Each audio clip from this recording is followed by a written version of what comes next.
Well, the thing is, too, is, there are so many questions, too, that really need to be answered about just what happened last Sunday, just before we went to air.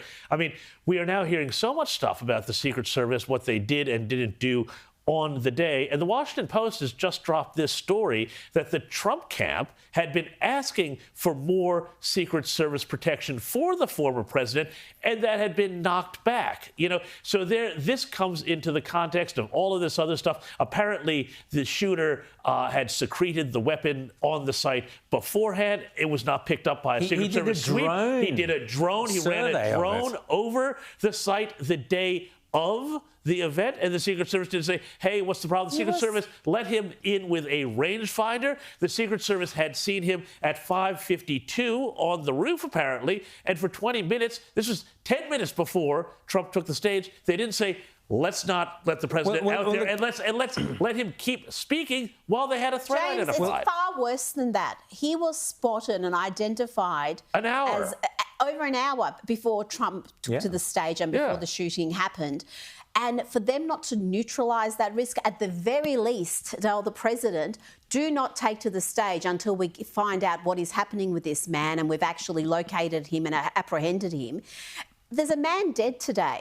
You've got a father who shielded his wife and his daughter who's dead because of this incompetence. I mean, gross incompetence is the best case scenario. Well, the reality is there's all sorts of conspiracy theories out there. Was there a second shooter? Was there this? Was there that? All of that. But listen to me, Rita. The point is the reality is crazier than any of the conspiracy theories. The reality that you could have, for an hour beforehand, the public pointing up, saying there's this guy on the roof with a gun, he's got a gun. You could have a policeman clambering up a ladder and having the gun pointed at him and scrambling away again. You could have that lunatic head of the, who's the diversity and inclusion pick. Here we go, another one.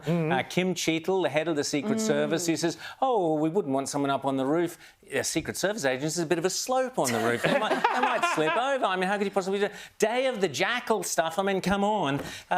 Frederick Forsyth has come out and said that this is a complete farce. He's the guy who wrote the original Day of the Jackal 50 years ago, saying what on earth is going on. So whatever the reality is, it's stranger than the conspiracy theories, because you've got this DEI pick, you've got diversity and inclusion. We saw the footage of the Secret Service officer, whoever they are, wandering around. Holster girl couldn't put her gun in her holster. They were out of breath. They were unfit. They were shorter than the person they were protecting. I mean, everything about it is. She is a holster girl. She's there wandering around. It looks like a bad 1980s comedy movie, and that is what it is. So the reality is, when the true story of this comes out, it'll be worse than the conspiracy theories.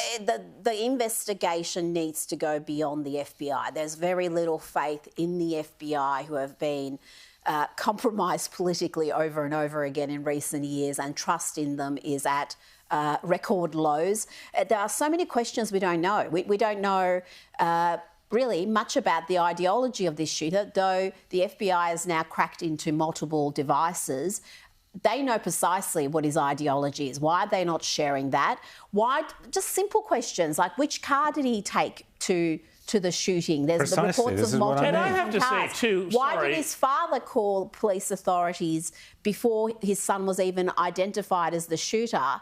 Why did he fear that his son perhaps may have been involved? There's so many questions. What is fascinating is Trump is not going down that route. He's just kind of leaving that to one side. But I would imagine behind the scenes, Trump must be absolutely furious. Someone takes your ear off, nearly takes your life, kills one of your supporters, and where are the answers? We were an eighth of an inch from history being radically different, okay? That is the fact, and we need to know why and how that was allowed to happen. And I also think, I'm sorry, a lot of the American media are also derelict in their duties because they are not keeping this on the front page. They are not asking, where is Kimberly Cheetle's resignation letter? I mean, like, I'm sorry, you have one job, and that is to protect this guy, and Joe Biden and Robert Kennedy. But, like, this is what you do. This is your thing. And if somebody takes a shot at them and they clip his ear and almost kill him, And this has happened on your watch because you're not able to hang on, because you're not able to manage the rosters right,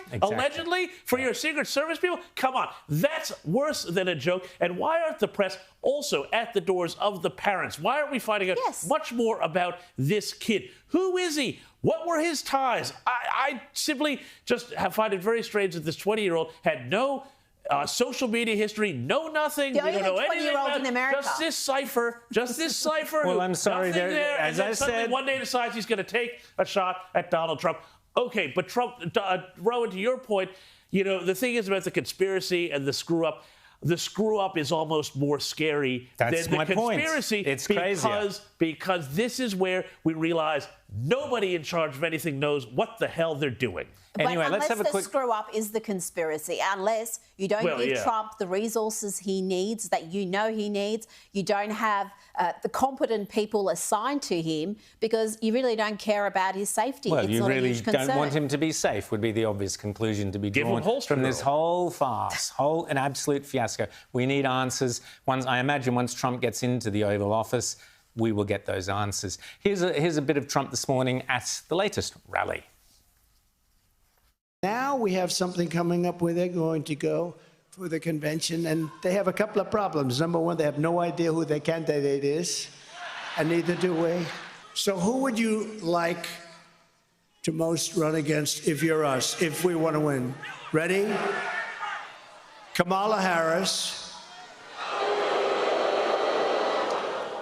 Crooked Joe Biden.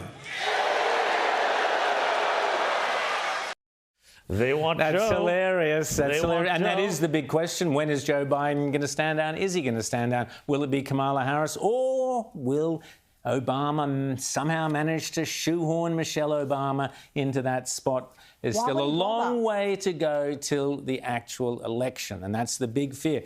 Republicans and Trump supporters cannot relax because, there's a lot that can happen between now and November. Sorry, Rita. Well, you mentioned Michelle Obama. I mean, why bother? Because we were having the third Obama term, so he doesn't actually need to be there. He wants a fourth one.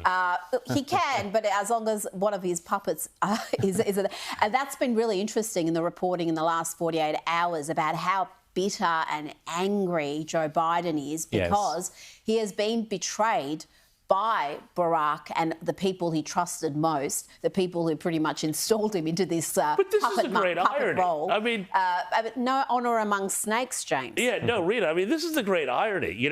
Like these people installed Joe Biden in 2020, and now they're taking him out. We're actually going to be talking about this in the next hour about how just undemocratic this whole thing and this astroturfed pass the torch Joe movement. It's just worse than a joke. The Democrat Party is the least democratic thing in America. It's just like in the old days of the Cold War, the People's Democratic Republic. That was not about the people, democracy, or republic,